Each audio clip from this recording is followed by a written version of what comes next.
Hello, I'm Charlie. First of all, I want to thank you for tuning into my video.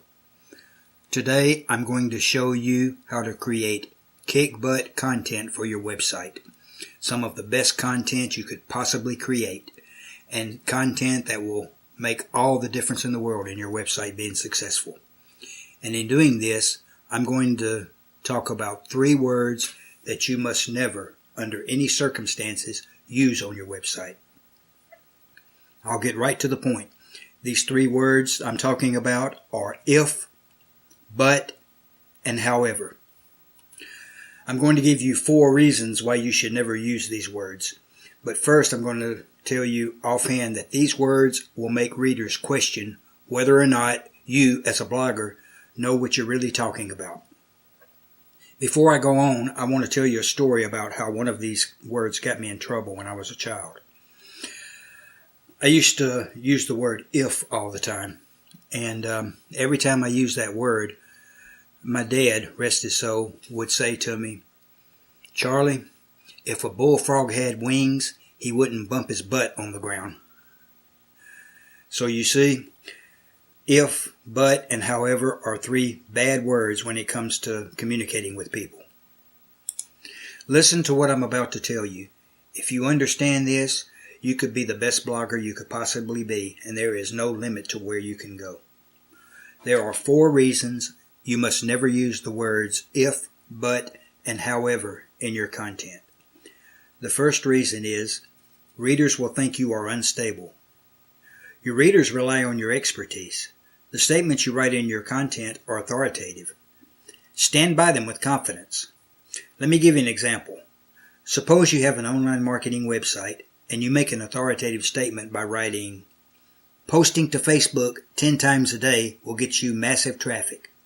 That's it. Good job. Well done. You've made your point. Leave it alone. Don't qualify it by adding something like, "But you have to post in the right places." Suddenly, your readers will think, "Oh no, there's a catch to this." Kick-butt content has no catches. It's factual, authoritative, meaty, and juicy from beginning to end. Using the word "but" immediately after a brilliant statement will confuse readers. They'll think, "Well, this guy seemed to know what he was talking about. Now he's contradicting himself."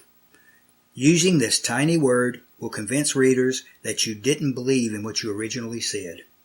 Right away, your credibility has taken a major hit. You don't want this to happen. A better statement would have been, "Posting in the right places on Facebook will get you massive traffic." See the difference? This guy knows what he's talking about. He's sure of himself. He doesn't have to qualify what he said in order to get affirmation that he is an authority. Structuring your content this way will let readers know you're an expert. They remember little things like this. They appreciate it. The only way they express their appreciation is by coming back to your website for more. That's the best kind of gratitude you can possibly get. Second, readers won't take you seriously. This is very crucial, especially with the word if. A successful blogger who creates kick-butt content is an expert. He's reaching out to you to help you and give you valuable advice. Never say to your readers, "If you follow my advice, great things will happen for you." Right away, they'll get the feeling of false security. The reader will think all kinds of negative things about you and your website. They'll be saying things to themselves like, "Does this guy really want to help me? What's this if stuff? I was going to follow his advice. Now I'm having second thoughts. This guy doesn't seem very confident about what he's telling me. Does he really care that I follow his advice?" You're not blogging for your health. You're doing it to give good advice. You want to help people.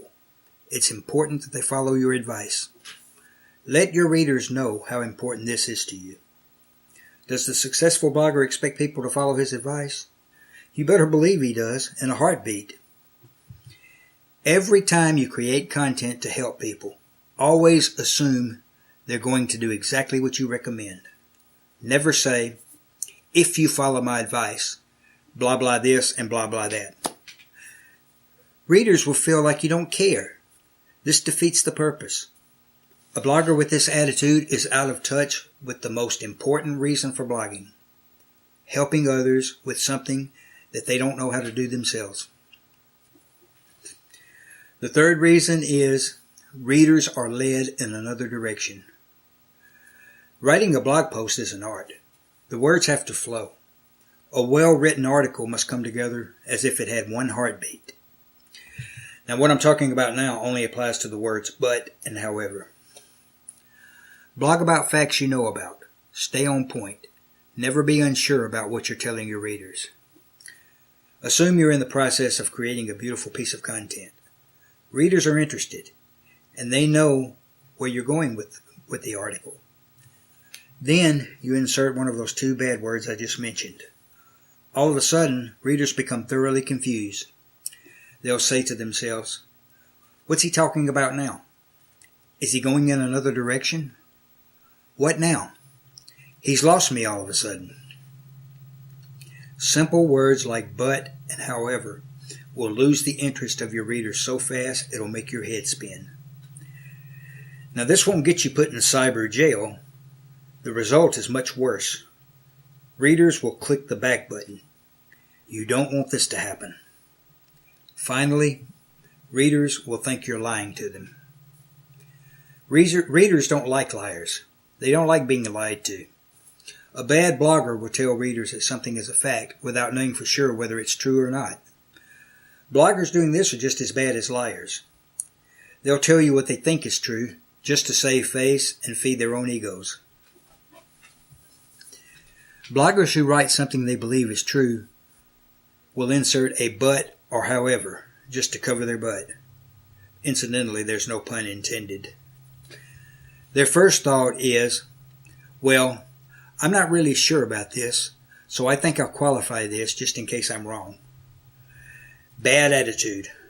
Don't do this. My best advice is never create content unless you know the material is right, on point, and accurate. This also applies to opinions. When expressing your opinion on something, be sure about what you believe. This is your opinion. This makes it authoritative. Never qualify your opinion. Readers will see right through you. They'll know it's your opinion and they will think, wow, this guy doesn't even trust himself now. Finally, when a blogger has to cover his butt by inserting one of these bad words, readers will not act on the information because they don't trust him. Don't do this. You'll lose the confidence of your readers. They'll never come back to your website. And once again, this is something you do not want to happen. I must admit, I've been guilty of doing this in the past. I've used these words, but I don't do it anymore. I don't intend to use these words ever again, and I don't want you using them. Finally, don't let this take away from the importance of writing good headlines. Having a catching headline is just as important as ever. It gets visitors in the door. They will read your content. This is why I created this. The content they read must be kick-butt content. The headline will get visitors to the content. The content will get visitors back to your website again and again. Now, this is something you do want to happen. I hope you've enjoyed this video as much as I've enjoyed bringing it to you. I want to help as many people as I can become future successful bloggers. For this reason, I'm asking a slight favor of you. I'd like you to share this video with your friends on social media. Between the two of us, we can help as many people as possible achieve their goals. Remember, sharing is caring. Thank you for spending this time with me.